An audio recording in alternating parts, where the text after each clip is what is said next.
राम राम। हरियाणा में आपका स्वागत है। मैं हूं आपके साथ भावना त्रिपाठी। रुक करेंगे प्रदेश की तमाम बड़ी खबरों की ओर। हरियाणा विधानसभा चुनाव में अब ज्यादा वक्त नहीं बचा है, तो वहीं चुनाव से पहले जेजेपी को बड़ा झटका लगा है। पूर्व मंत्री देवेंद्र सिंह बबली ने भी जेजेपी को अलविदा कह दिया है। देवेंद्र सिंह बबली और सुनील सांगवान ने बीजेपी का दामन थाम लिया है। इस मौके पर बीजेपी के प्रदेश अध्यक्ष मोहनलाल बडौली ने कहा कि देवेंद्र बबली और सुनील सांगवान का वो बीजेपी परिवार में शामिल होने पर स्वागत अभिनंदन करते हैं। 2024 के विधानसभा चुनाव में बीजेपी तीसरी बार सरकार बनाकर इतिहास रचने जा रही है।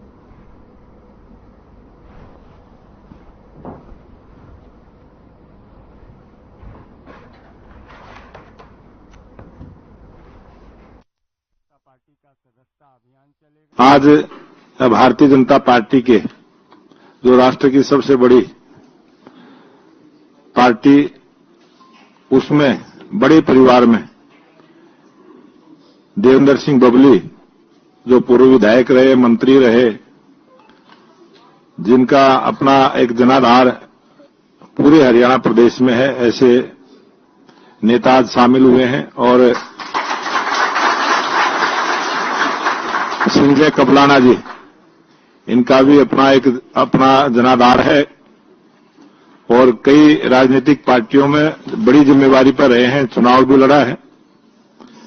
सुनील सांगवान जी, जिनके पिताजी मंत्री भी रहे, विधायक रहे और सरकारी अधिकारी का पद छोड़कर आज भारतीय जनता पार्टी ज्वाइन की है। मैं तीनों नेताओं का पार्टी में शामिल होने पर स्वागत अभिनंदन करता हूं और इनके जो समर्थक आज आए हैं, इन सब का भी मैं हार्दिक स्वागत अभिनंदन। आप सभी केंद्रीय कार्यालय में पहुंचे हैं और इस चुनाव में जो विधानसभा का चुनाव हरियाणा प्रदेश में एक इतिहास रचने का चुनाव होगा, जिसमें भारतीय जनता पार्टी की तीसरी बार लगातार सरकार बनेगी। इस प्रकार का मन बना के जो आप सब आज शामिल हुए हैं, मैं आप सभी का हार्दिक स्वागत अभिनंदन करता हूं। नेता प्रतिपक्ष भूपेंद्र हुड्डा ने एक बार फिर बीजेपी को घेरा है। इस बार उन्होंने पोस्ट के जरिए लिखा कि बीजेपी 10 साल से भर्तियों को लटकाने, भटकाने और कोर्ट के चक्कर कटवाने का काम करती रही। कभी पेपर लीक, कभी सीईटी, कभी सोशियो इकोनॉमिक अंकों का बहाना बनाकर साजिश के तहत हर बार भर्तियों को लटकाया गया। लेकिन अब भर्तियों को लटकाने वाली बीजेपी सरकार की जल्द विदाई होने वाली है।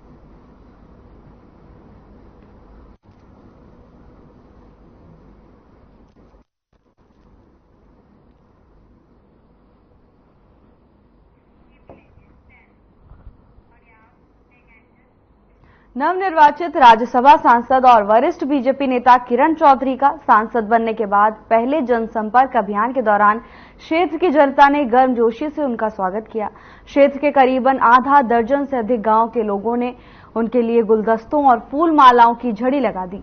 मान सम्मान की सूचक पगड़ी पहनाकर लोगों ने उन्हें सांसद बनने की बधाई दी। उनके साथ पहुंची पूर्व सांसद श्रुति चौधरी का भी जबरदस्त स्वागत किया गया। इस मौके पर उन्होंने लोगों को संबोधित करते हुए कहा कि क्षेत्र में अब विकास की नई बयार आएगी और आपकी समस्याएं संसद में उठाई जाएंगी और क्षेत्र में विकास की कोई कमी नहीं रहने दी जाएगी।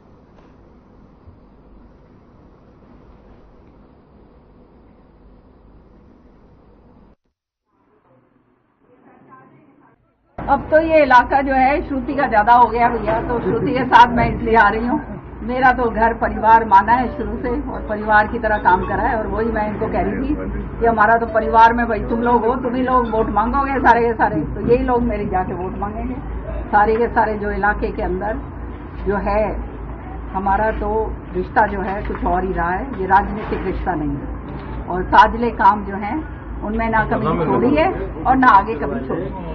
कुछ दिन पूर्व जो है जमीनी अधिग्रहण मामले को लेकर जो है हुड्डा का जो है नाम आया है बीच में, तो उस पर आपका क्या कहना है? अब ये तो सार्वजनिक हो गया, पहले से ही सबको पता था कि हुड्डा ने अपनी सरकार के दौरान केवल गरीब लोगों को ठगा है। आपको पता है कि दिक्कत बहुत है पानी की और उसके लिए बहुत काम की जरूरत है। नहरों में पानी कम आ रहा है और लगातार ऑफिसर्स से बात चल रही है कि यहाँ पे चाहे यहाँ के जैसे अभी मैं भुरताना में खड़ी हुई हूँ, भुरताना माइनर के अंदर पानी नहीं आ रहा, तो तो ये सारा काम बहुत ज़रूरी है और हमने चीफ मिनिस्टर साहब से भी बात करी है और अधिकारियों से। तो अगले 3-4 दिन में पानी आ जाना चाहिए और आगे के लिए जो लेवलिंग, जो नहर जो ठीक नहीं वहाँ पे वो सारा काम ये चुनाव के बाद फिर टेकअप करेंगे। और जैसे आपको पता है कि किरण जी के दौरान कोई ऐसा काम नहीं जो सार्वजनिक काम है जो सामने आया हो।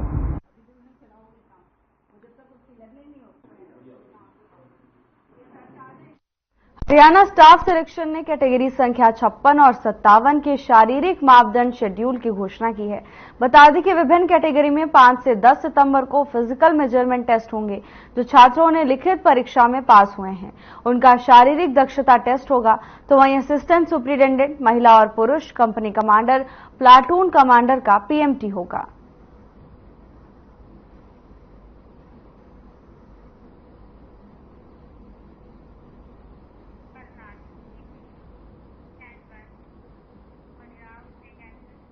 कंगना रनौत अक्सर विवादों और चर्चा में रहती हैं।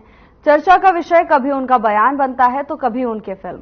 अभी हाल ही में उनकी तरफ से किसान आंदोलन पर दिया गया बयान का गुस्सा शांत नहीं हुआ था कि अब उनके आने वाली फिल्म इमरजेंसी को लेकर सिख नाराज नजर आ रहे हैं। ये फिल्म उस वक्त को बताती है जब देश में इमरजेंसी लगी और जो उस वक्त स्थिति थी। कंगना रनौत इस फिल्म में मुख्य भूमिका में है। इसी को लेकर सिख एकता दल ने करनाल के सेक्टर 12 में मॉल में जाकर पहले मूवी हॉल के प्रबंधन से मुलाकात की और फिल्म को हॉल में ना लगने के लिए शांतिपूर्ण तरीके से कहा। इसके बाद गृह मंत्री और राज्यपाल के नाम ज्ञापन सौंपा।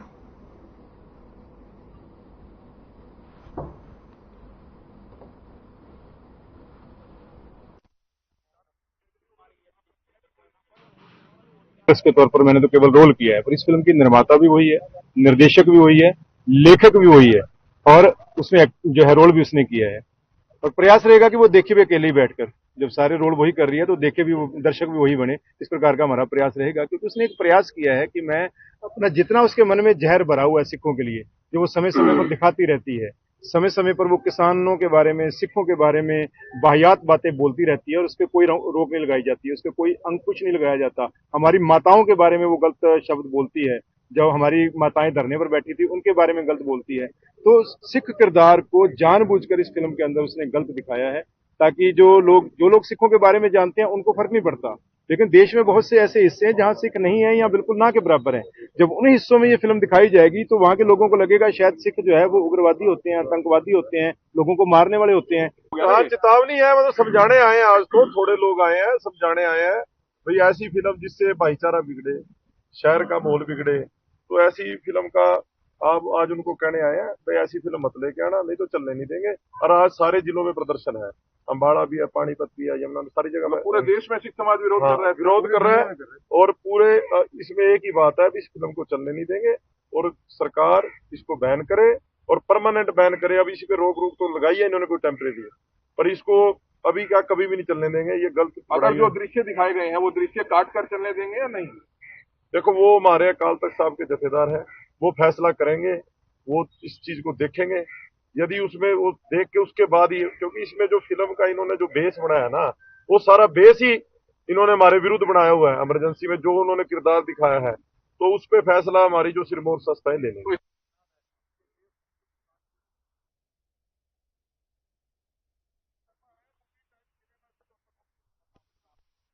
बहादुरगढ़ के बेटे योगेश कथूनिया ने पेरिस पैरा ओलंपिक खेलों में सिल्वर मेडल हासिल कर देश का नाम रोशन किया है। योगेश कथूनिया ने पैरा ओलंपिक्स खेलों में डिस्कस थ्रो इवेंट में लगातार दूसरी बार सिल्वर पदक हासिल किया है। इससे पहले योगेश ने टोक्यो पैरा ओलंपिक गेम्स में भी सिल्वर पदक हासिल किया था। योगेश की जीत से बहादुरगढ़ में खुशी का माहौल है। परिजनों का कहना है कि वो पैरा ओलंपिक गेम्स में जाने से पहले अपने पदक का रंग बदलने का वादा करके गया था, लेकिन अब योगेश ने सिल्वर मेडल जीता है।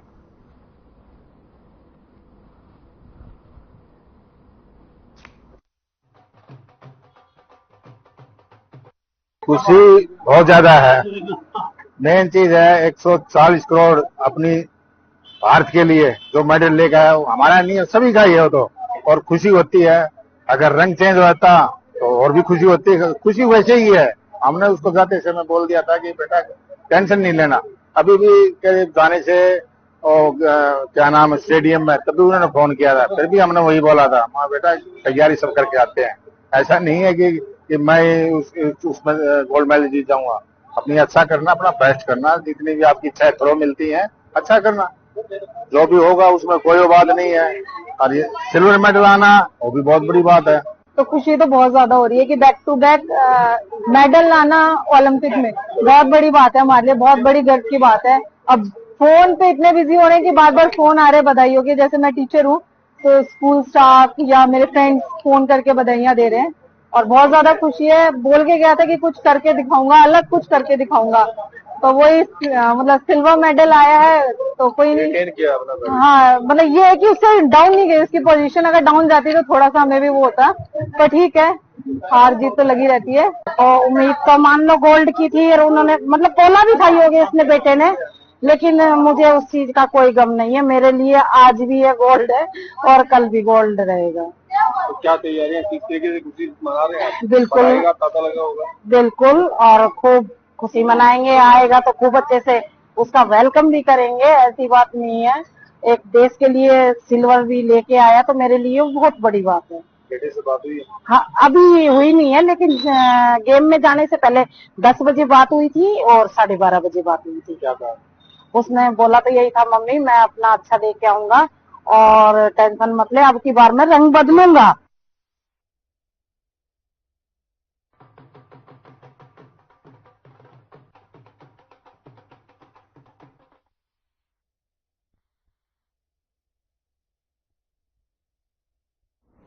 नूंह जिले की पुराना विधानसभा से चुनावी मैदान में निर्दलीय उम्मीदवार पूर्व राज्य मंत्री रहीसा खान ने रोड शो निकाला। रोड शो के बाद समर्थन समारोह का आयोजन भी किया गया, जिसमें लोगों ने रहीसा खान का फूल मालाओं से स्वागत किया। इस मौके पर रहीसा खान ने कहा कि जिस तरह से इस रोड शो में भीड़ इकट्ठा हुई है, उस तरह से लगता है कि जनता मौजूदा कांग्रेस विधायक मोहम्मद इलियास को नकार चुकी है।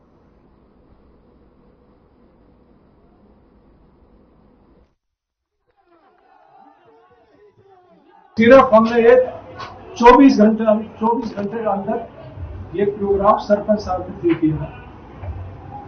हमने सोचा भी नहीं था इतनी लोग इसमें आएंगे, 20-25 जना लोग इसमें लगभग आए और इतना जुनून आप देख ही रहे थे, आपको हम लोग इससे स्पष्ट साबित होता है जो मौजूदा विधायक यहाँ था उसको जनता ने यहाँ से नकार दिया। तो एक तरफा इंशाअल्लाह हमारी जीत इंशाअल्लाह सुनने इंशाअल्लाह। जिस तरीके से लोग कितों को लिए यानी कि भागते हैं आप विघटन के चुनाव मैदान में उसको लेकर, नहीं जो यहाँ की जनता है उसने मेरे जब 2014 से 19 के समय में विधायक रहा था वो काम यहाँ की जनता ने देखा है, मेरा प्यार यहाँ की जनता ने देखा है, उसकी बदौलत ये लोग मेरे साथ देखा है और देखा है।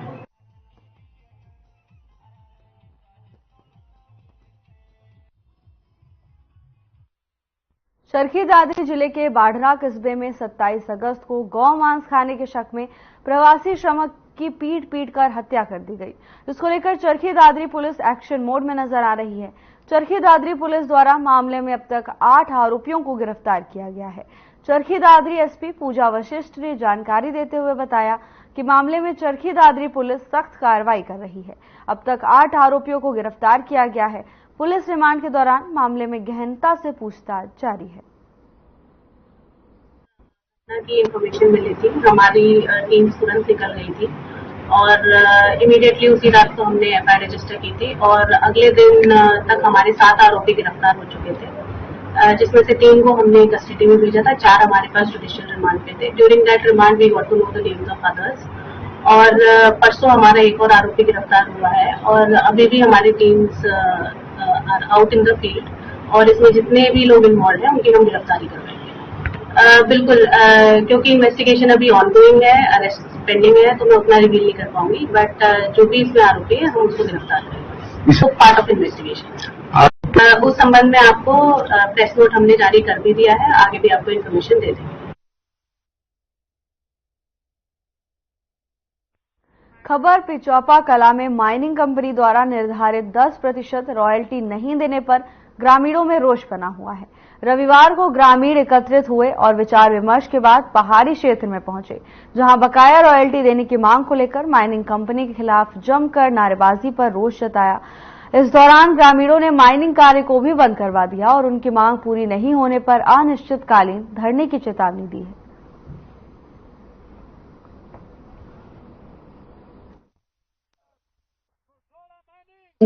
गांव पिचोपा कला का रहने वाला हूं और मैं आपके माध्यम से, मीडिया के माध्यम से बताना चाहता हूं, यहाँ जो जय दादा दौड़ा माइनिंग कंपनी कार्य कर रही है वो बिल्कुल अवैध काम कर रही है और 2 नंबर में पत्थर निकाल लिए। टोटल एक गाड़ी का बिल देते हैं, उसके अलावा 3 गाड़ियां विदाउट बिल निकालते हैं। और हमने बार बार प्रशासन को अवगत कराया है और प्रशासन को बताने के बाद, माइनिंग डिपार्टमेंट, माइनिंग डायरेक्टर को लिखने के बाद, तब तक आज तक कोई भी एक्शन नहीं हुआ।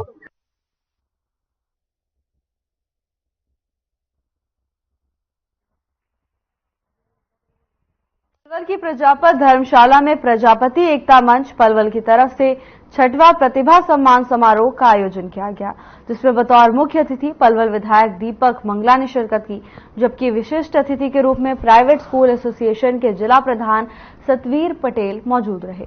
प्रजापति एकता मंच की ओर से भव्य रूप से कार्यक्रम आयोजित किया गया। इस अवसर पर कार्यक्रम के दौरान स्कूली छात्र छात्राओं एवं समाज सेवियों को सम्मानित किया गया।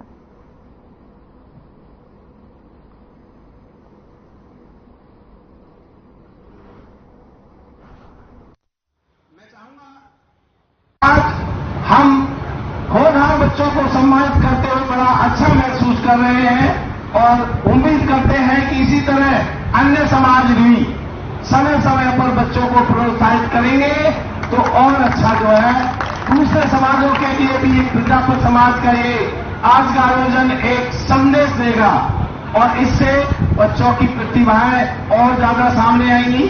प्रतिभा को सम्मान होना ही चाहिए और प्रतिभा को सम्मान होगा तो वो समाज भी आगे बढ़ेगा।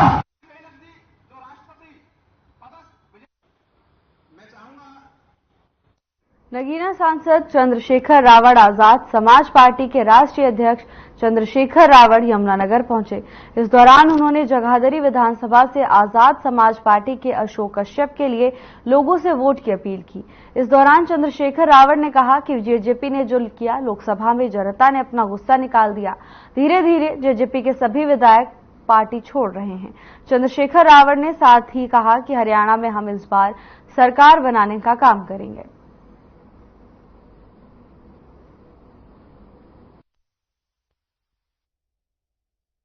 फिर आपसे स्पष्ट कर दूं, यहां तो भारतीय जनता पार्टी के खिलाफ हवा चल रही है और वो उनकी नीतियों की वजह से। जजपा के साथ हमारा गठबंधन है, गठबंधन चुनावी है, इस वजह से है कि हम दोनों मिलकर शक्ति का निर्माण करें। वो भी नौजवान साथी है, मैं भी नौजवान साथी हूं। पिछली बार किन परिस्थितियों में भारतीय जनता पार्टी के साथ गए और ऐसा भी जैसा मैं महसूस कर रहा हूं, जिस तरह से वो मेंबर्स जा रहे हैं, अगर वो ना भी जाते शायद उनके सारे मेंबर ही चले जाते। तो अपनी पार्टी को संभालने के लिए शायद उन्होंने फैसला लिया था। इस बार हम लोगों ने तय किया है कि भाजपा और कांग्रेस से दूरी बना के हम लोग आजाद समाज पार्टी और जननायक जनता पार्टी के जरिए एक मजबूत विकल्प जो है वो हरियाणा को देंगे। हरियाणा का नौजवान, हरियाणा का किसान, हरियाणा का पहलवान, मैंने पार्लियामेंट से लेकर सड़कों तक हर मामले पे इस मुद्दे को उठाया।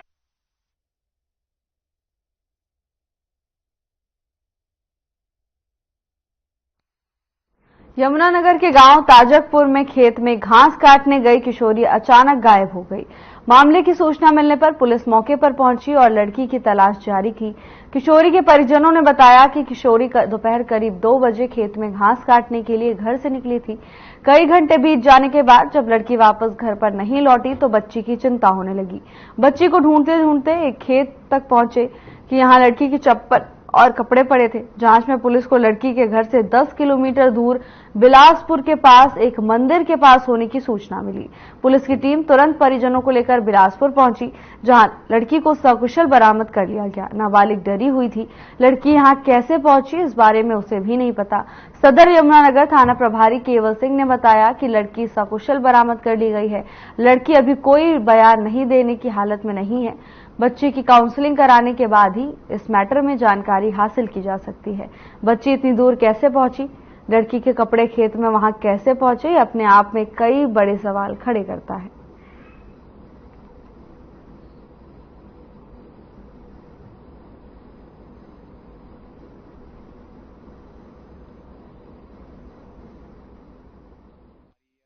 सूचना मिली थी कि ताजकपुरा जो गांव है वहां से एक नाबालिग लड़की है वो 2 पैर से गायब है, और जो परिवार वालों ने उसकी तलाश की तो जो ताजकपुर से शमशान घाट रोड है उस पर कपड़े बच्ची के मिले थे, तो जिस पर तुरंत हम सूचना पाकर मौके पर पहुंच गए थे। डॉग स्क्वाड टीम हमारी और सर्च पार्टियां हमने बुलवा ली थी।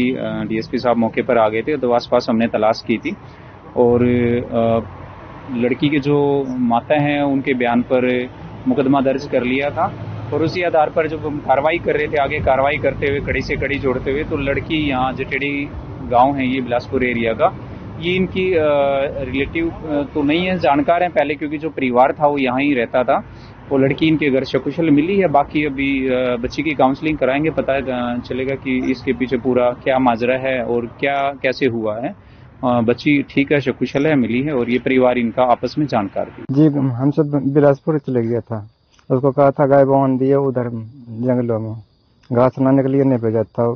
अब पता नहीं उसको क्या मन हो गया, पापा आ गया, जब मैं आते देखा गाय बंधा हुआ भूखे, फिर जाकर गाय के बांध कर फिर उसको खोजने लगा, तो सगर उसको फिर यहाँ पे देखा उसको कपड़ा है यहाँ पे। क्या नाम था आपकी बेटी? उसका बिल्लो नाम था। कितनी उम्र थी? 16 साल की है। तो जानकारी कैसे मिली आपको हाँ? कपड़े पड़े? जी पूरे उधर से खोजते हुए आया था मैं, तब और आदमी उधर गया था और आदमी इधर से देखा, फिर देखा यहाँ पे कपड़े उपरे है, तो कपड़ा पहचाना उसको जो इसी का कपड़े है। कपड़े यही डाले हुए थे उसने? हाँ जी डले हुए थे। चप्पल भी है? हाँ जी चप्पल ही है। कब गई थी घास लेने, कितनी देर पहले? जी इतने कह सकता हूँ कितने बजे गया था, हमें 9 बजे निकल लिया था यहाँ से बिलासपुर की। फिलहाल के लिए बस इतना ही। जल्द हाजिर होंगे नई अपडेट्स के साथ। नमस्कार।